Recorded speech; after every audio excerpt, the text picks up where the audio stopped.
Está en línea con nosotros Esteban Domecq de la consultora INVEC para dialogar a propósito de tarifas, de subsidios y de lo que se viene.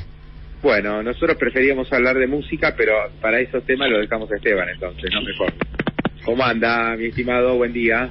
Hola, Pablo, un placer escucharlos. ¿Cómo están? ¿Qué tal? Un gusto. Ni idea de todo lo que estábamos hablando, ¿no? Vos sí que sos joven.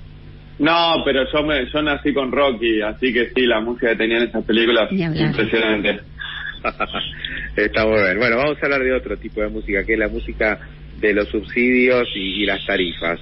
Hicieron un informe muy interesante el viernes, que repercutió mucho el fin de semana, un poco evaluando qué va a pasar con los subsidios este año. O sea, los subsidios en 2022, ¿van a bajar o van a subir respecto a lo que fue el 2021? Uno, en principio, tendería a pensar que van a bajar, porque si aumentás las tarifas de luz, de gas, de transporte, de agua, y además segmentás para que haya aumentos mayores en algunos segmentos, eso significa que va a haber menos subsidios. Pero ustedes dicen, ojo, porque crece muy rápido esta factura. Claro, efectivamente, y esa es un poco, Pablo, la encrucijada de la política económica en el marco del acuerdo con el Fondo Monetario este año, después de 2 años de fuerte atraso tarifario. Recordemos, en el 2020 las tarifas estuvieron congeladas, y en el 2021 el gas en AMBA aumentó solo 6% con una economía que tuvo 51% de inflación, la luz en AMBA aumentó 9%. Y con este cuadro de situación tenemos proyecciones de inflación para este año en la zona del 55-60%.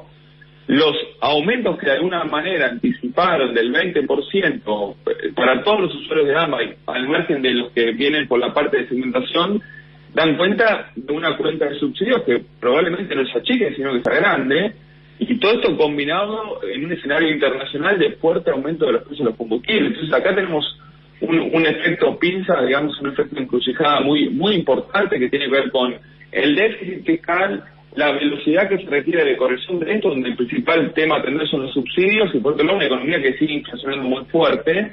Esto implica un dilema muy importante, ¿no?, de ver cómo resolvemos esta encrucijada.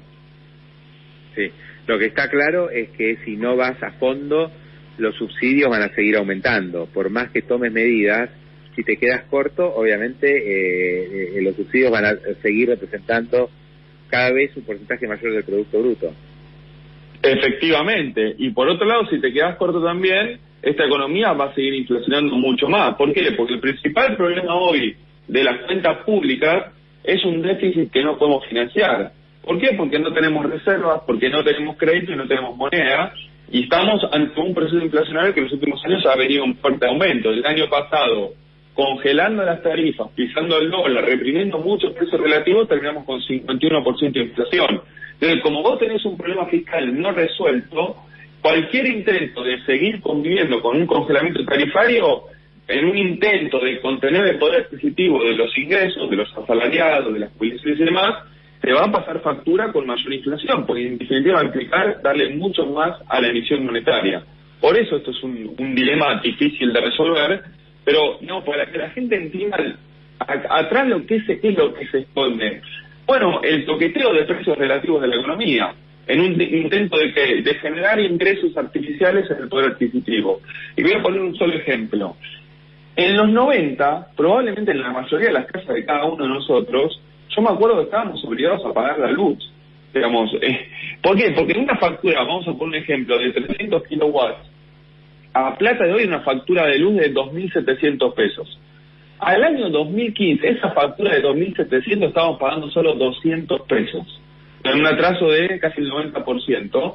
Con las correcciones de Macri, se fue al 2.400, le quedaba todavía un 20% sin cubrir, y el atraso de estos últimos 2 años la volvió a llevar a plata de la zona de 1.200. O sea, solo en 2 años se abarató 50% las boletas de luz, de gas. La trampa es que en realidad se abarató para nosotros que vamos y pagamos, pero toda la otra parte, ¿quién está poniendo? El Estado Nacional. ¿Cómo? Emitiendo dinero. Esteban, además, digamos, hay algo que es una obviedad, no hace falta ser un econometrista o un ingeniero para darse cuenta que si vos propones un aumento del 20% de tarifa con una inflación del 55%, obviamente que los subsidios van a aumentar en vez de reducirse. A partir de ahí empieza toda la elucubración de, bueno, segmentemos, quitémosle los subsidios a este sector, traslademos transporte a la Ciudad de Buenos Aires para que se hagan cargo de esos 15.000 palos, subamos la tarifa de agua. Bueno, a ver cómo se la rebuscan. Yo creo que nada de eso es suficiente, ¿no?, para impedir que siga aumentando el tema de los subsidios en 2022.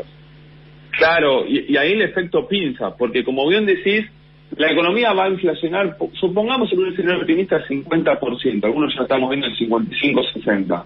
Con 20% implica de aumento para todo el AMBA de las tarifas y de todo el país, digamos, un atraso, pero esto se combina con que hoy el gas, la energía en el mundo se duplicó, se triplicó y en algunos casos hasta se cuadruplicó. Y hoy Argentina ya es importador de gas nuevamente.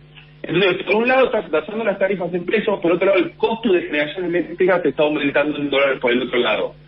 Entonces, nosotros hacemos la cuenta, a ver, bueno, seamos optimistas, con esta segmentación que están implementando, estarían atacando solo al 10% de todos los usuarios que están subsidiados.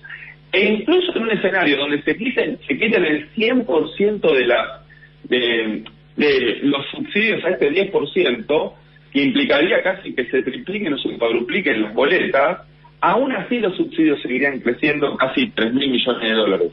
Digamos, por eso, digamos, no hay margen en esta economía para que solo tengamos un aumento del 20%, salvo que logremos poner un corset monetario muy importante con un anclaje de expectativas muy grandes que logre desacelerar fuertemente la inflación, cosa que llevar la inflación de 50 a 20 para que los subsidios, más o menos en términos constantes, se mantengan, luce prácticamente imposible por cómo hoy está corriendo la nominalidad de esta economía. Hay otro camino, Esteban, que sería ajustar por otro lado, ¿no? Porque hasta ahora lo único que se plantea es, bueno, si tenemos que ajustar algo, veamos el tema de subsidios. Creo que la economía tiene muchos lugares por donde se podría ajustar, sobre todo lo que es gasto improductivo, pero es lo que nunca se termina de hacer. Es decir, uno ve que el año pasado aumentó la cantidad de empleado público. Después ves el índice de salario que salió el día viernes o el jueves. Los salarios del sector público aumentaron el año pasado un 58%, sí, contra 55% del sector privado y 40% del sector informal. Es decir, que el sector público sigue de fiesta. Este es el drama que uno ve y que nadie se hace cargo de eso. Bueno, es que hoy el corazón del desequilibrio de nuestra querida economía está principalmente en el sector público. Por eso la cuenta corriente está superavitaria, es cierto, con muchos controles de cambio, pero de alguna manera lo que se está diciendo es, ¿quién hizo el ajuste en toda la crisis pandémica del año 2020-2021? El sector privado se puso al hombro, digamos, el salvataje de esta economía, porque el sector público, como bien decís, en todo momento siguió aumentando la cantidad de empleados, siguió aumentando los salarios por encima de la inflación, siguió aumentando los subsidios, siguió aumentando el gasto de funcionamiento, aumentó fuertemente la obra pública, y por eso el déficit casi de equilibrio primario que hemos tenido en el 2019, ya en el escenario post-pandémico tenemos un déficit inercial para este año del 3,6 puntos. Bueno, esos 3,5 puntos es toda expansión del gasto público en términos reales. Digamos, para un Estado que no tiene cómo financiar ese mayor gasto, porque insisto, no tenés reservas, no tenés crédito, no tenés moneda, y esto es lo que explica por qué esta economía, en la salida de la pandemia, esta recuperación técnica o cíclica que vamos a llamar del año 2021, empieza a quedarse sin fuerza y hoy está en riesgo, si tenemos que transitar una corrección de precios relativos, empezando por las tarifas y por el tipo de cambio, que esta recuperación se pueda sostener. Sí, la pregunta que yo me hago, Esteban, es porque por el lado de los subsidios no vas a conseguir bajar el déficit como pide el Fondo Monetario, eso lo acabas de explicar perfectamente. La cuestión acá es, ¿se podrá bajar con inflación y un poquito más de crecimiento? Es decir, cuanto más inflación, más recaudación. Y si creces un poquito más, bueno, eso también te puede dar recaudación. No sé, esa creo que es la apuesta del gobierno, ¿no? Que la inflación y algún nivel de crecimiento te tapen el agujero fiscal, un poco como lo que pasó en 2021. Sí, muchas más opciones no tenés. El año 2021 vos tuviste de los 10 puntos casi de recuperación, 6 puntos de la recuperación cíclica por no apagar la economía en el segundo trimestre, como habías hecho en el año 2020, y después otro tanto te lo dio el aumento de los precios de los commodities, de los precios de los principales productos que exporta la Argentina, Entonces, eso traía incorporado también un aumento de la recaudación tributaria.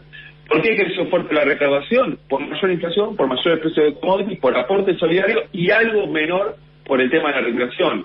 Si yo pienso en el 2022, en el escenario optimista donde sostengamos el nivel de actividad, la economía te puede dar +1, +2 puntos, pero eso es todo recuperación, lo que se llama recuperación estadística. Digamos, ahora, el plan B de cómo corregir esto, como bien lo decís vos, Pablo, es la inflación. Por eso esta economía va a tener que seguir inflacionando. Pero ojo, porque es una inflación que transitoriamente te va revirtiendo o cerrando el rojo fiscal. ¿Por qué? Porque la fórmula de movilidad previsional, que es más del 50% del gasto, está corriendo contra esta, digamos, el aumento de los recursos y demás. Entonces vos transitoriamente, por ejemplo, le podés ganar a jubilados, por lo tanto estás haciendo recaer, cuando vos decidís, bueno, no tengo espacio para recortar obra pública, bueno, no tengo espacio para recortar gastos de funcionamiento, no tengo espacio para recortar subsidios, alguien el ajuste lo tiene que hacer. Se lo estás cargando directamente a todo el sistema previsional, a las jubilaciones, a las pensiones, a las asignaciones, etcétera. Digamos, pero no hay magia, más tarde o más temprano, si vos no tenés con qué financiarlo, lo vas a tener que financiar con más inflación. Digamos, y esto yo creo que de alguna manera es un espacio que le queda al gobierno, pero claro, esto es lo que le pone un límite a la recuperación de la economía argentina, sí. Y por eso esta economía, con esto termino, Pablo, que deja atrás la crisis del COVID, a diferencia del resto del mundo, que está saliendo muy fortalecido de esta situación pandémica, ¿con qué se empieza a encontrar? Con la inflación no resuelta. Totalmente. Y cierro con esto, ¿no? Como comentario, y también te quiero escuchar a vos. O sea, pensar que la solución para los problemas presupuestarios que tiene la Argentina, la necesidad de cerrar la brecha, ¿no? de fiscal, es con más inflación, la verdad que es una locura, ¿no? O sea, cada año Argentina precisa más inflación para tratar de que las cuentas públicas no se disparen. Pero esto no va para ningún lado, digamos, no es una salida virtuosa, sino al contrario, ¿no? Nos va profundizando los problemas. Bueno, está muy bueno el punto para plantear dos cosas. En primer lugar, el eventual acuerdo con el fondo sí que se cierra en las próximas semanas. ¿Resuelven los problemas de fondo de la economía argentina? No y ninguno. No tiene reformas, no tiene consolidación agresiva. Es un programa, yo lo llamo un programa antivuelco para que la economía en cada diciembre del 2023 más o menos pueda corretear. Y yo digo, es un programa antivuelco y sin garantías. Entonces, claro, yo pienso después, segundo punto, ¿por qué sucede esto? Y porque la política en Argentina no encuentra otra manera de resolver la distancia entre lo que la economía puede dar y lo que la sociedad pide. Entonces, como no la puede resolver y no puede decir, voy a recortar los jubilados, voy a bajar los subsidios, voy a bajar la obra pública, porque esta tensión social, de una altísima demanda, si querés, social, con 42% de población ya casi estructural, podríamos decir, digamos, le impiden a la política hacer las cosas que hay que hacer, arreglar esta economía que está rota.